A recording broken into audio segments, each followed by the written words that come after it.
ప్రియమైనటువంటి దేవుని విశ్వాసి, ఈ భూమి మీద నీకు నాకు దేవుడు ఒక బాధ్యత ఇచ్చాడు. అదేంటో తెలుసా? మనకు దేవుడిచ్చిన జీవితకాలం అంతా ప్రశాంతంగా జీవించమని. ఆదికాండంలో అందుకే దేవుడు అంటాడు, నీవు భూమిని నిండించి విస్తరించి ఫలించి అభివృద్ధి చెందమని. ఈ భూమి మీద ఉన్న సమస్త ప్రాణులు ఏలమని. ప్రశాంతత ఉంటేనే కదా వీటన్నిటిని ఏలగలిగేది. ఎందుకు ఇటువంటి బాధ్యతను దేవుడు మనకిచ్చారు అంటే, పరలోక రాజ్యంలో దుఃఖం ఉండదు,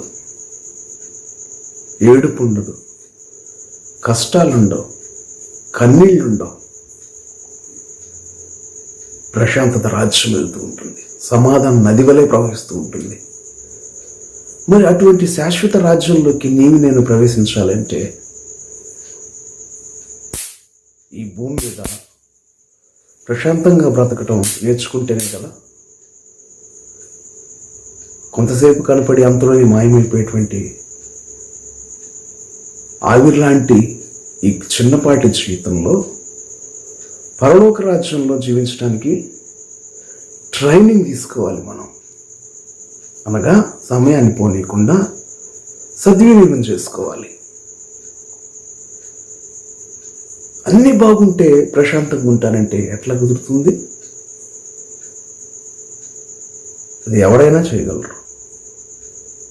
పరిస్థితులు తారుమారైనప్పుడు మన గుండెల్లోంచి స్వచ్ఛమైన పరలోకపు ఆ వాతావరణం భూమి మీద మనం ప్రకటించగలగాలి. దాన్ని దేవుడు చూడాలి. ఒకరోజు అటు ఇటు తిరిగి పరలోకంకి వెళ్ళాడంట ఒకరు.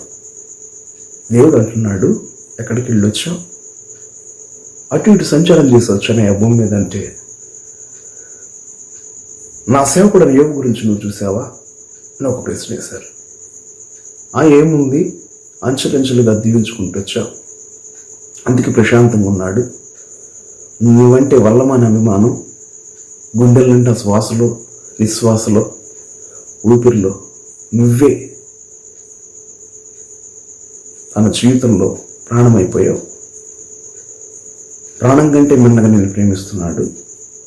ఒక్కసారి నీ కంచెను గనక ఆ యోగు జీవితం తీసేస్తే నీ ముఖం మీద నిన్ను దూషిస్తాడని. అంటే మన అపవాది అయినటువంటి సాతాను యొక్క ఉద్దేశం ఏంటి? మనిషి అన్ని అనుకూలంగా ఉంటే దేవానికి స్తోత్రాలు అంటూ ప్రశాంతంగా బతుకుతాడని, దేవుడు నెమ్మదిని సుఖాన్ని ఇస్తేనే దేవుడిని చూస్తాడని.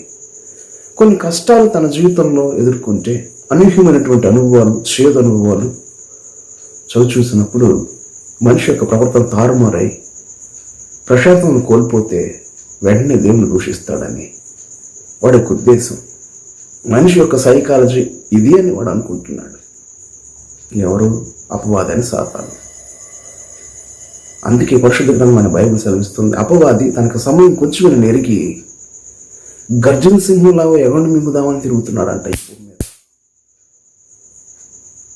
కనుక నేను ఆ ప్రశాంతమైనటువంటి ఆ పరలోక రాజ్యంలో ప్రవేశించడానికి, దేవునితో యుగ యుగాలు జీవించడానికి దేవుడిచ్చిన ఈ భూమి సమయాన్ని జాగ్రత్తగా పట్టుకొని మనసును స్వాధీనపరుచుకొని యోగు వలె ఒకే దినాన తన బిడ్డలందరిని కోల్పోయిన ఆస్తుల్ని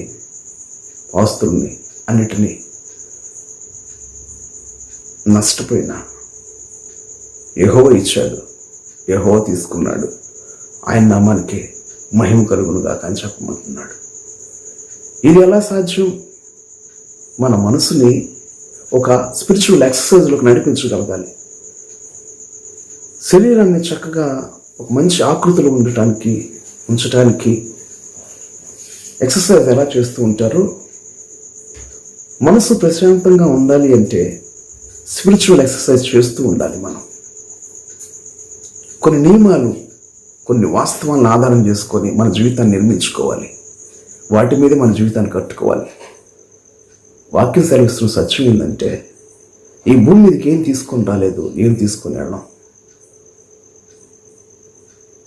కనుక కొంత ఆహారం, కొన్ని వస్త్రాలు ఉంటే చాలని వాటితో సంతృప్తి పడి జీవించమని వాక్యం సెలవిస్తుంది. వీటికి మించి ఆలోచించేవాడు అన్యుడని, దేవుడు జ్ఞానం లేనివాడని, దేవుడు జ్ఞానం కొరతగా, దేవుడు జ్ఞానం లేనటువంటి వ్యక్తి ప్రశాంతంగా జీవించలేడని, అటువంటి వ్యక్తులకు పరలోక రాజ్యంలో తావులేదని, ప్రశాంతత లేని వ్యక్తి చేయగొండి పనులు, అక్రమైనటువంటి కార్యాలకు, ప్రలోభాలకి లోనై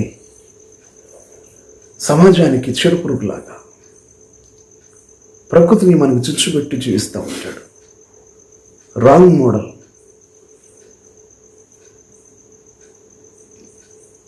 అటువంటి ప్రెజెంటేషన్ సొసైటీలో తనిస్తూ ఉంటాడు. ప్రశాంతత అత్యంత ప్రాముఖ్యమైనటువంటి అంశం. ఇది ఎలా సాధ్యం?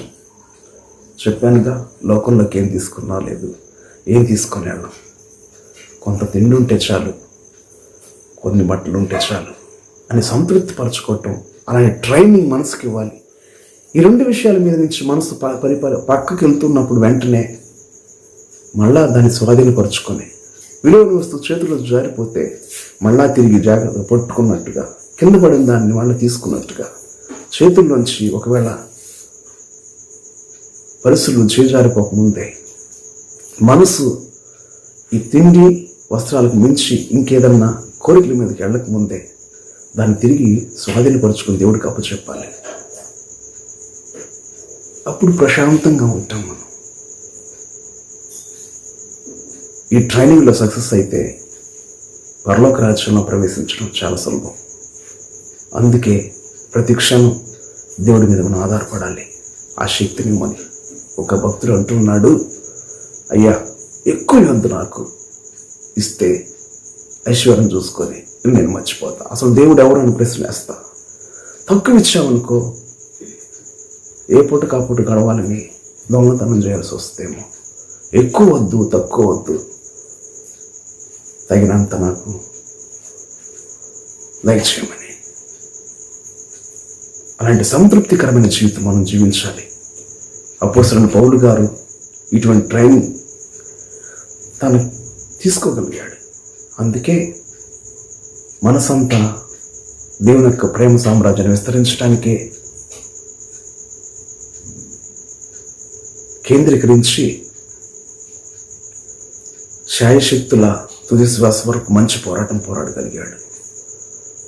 ఈ జ్ఞానం లేని ప్రజలు వేరే పోరాటం అంటే అవి కావాలి, ఇవి కావాలి, అవి కావాలి, ఇవి కావాలని ఏదేదో ఆశించి ప్రాక్టికల్గా ఆలోచించడం చేతగాక ఊహల్లోనూ సమాజం నేర్పిస్తున్నటువంటి ఏదో ఇది ఉంటే ఆనందం, ఆ ధనం ఉంటే ఆనందం, ఫేమ్ ఉంటే, నేమ్ ఉంటే, ఇంకేవేవో దేవుడు చెప్పినటువంటి సంతోషానికి కొన్ని పారామీటర్స్ని విడిచిపెట్టి మనసును ప్రక్కకి వెళ్ళేలాగా అదుపు చేసుకోలేక సమయమంతా వాటి కోసం వెచ్చించి దిగులు పడుతూ, కృంగిపోతూ, నిరాశ నిస్పృహలు లోనవుతూ, కొన్ని సందర్భాల్లో దిగజారిపోయి పతనావస్థకు చేరుకుంటూ దేవుడు ఇచ్చినటువంటి ఈ ఒకే ఒక విలువైన జీవితాన్ని నష్టపరుచుకుంటూ దేవుడికి ఇష్టంగానే కొన్ని పనులు చేసి భూమి మీద తుది శ్వాస విడిస్తే ప్రశాంతంగా బతకటం భూమి మీద చేత కాలేదు నీకు. పోనీ నీకు శక్తి లేదు, దినదినం మనం సంప్రదించావు, నా శక్తి మనం ప్రార్థించావా, అది చేయలేకపోయావు. మరి భూమి మీదే నేను ఇచ్చిన కొద్ది సమయంలో ప్రశాంతంగా లేని నీవు పరలోక రాజ్యం ఎలా ప్రవేశించగలవు? ఈ ప్రశాంత వాతావరణాన్ని నువ్వు నీ కల్మషమైన మనస్సాక్షితో కలుషితం చేస్తే నేను ఎలా చేయగలంటాడు. మరి దేవుని సంప్రదించాలంటే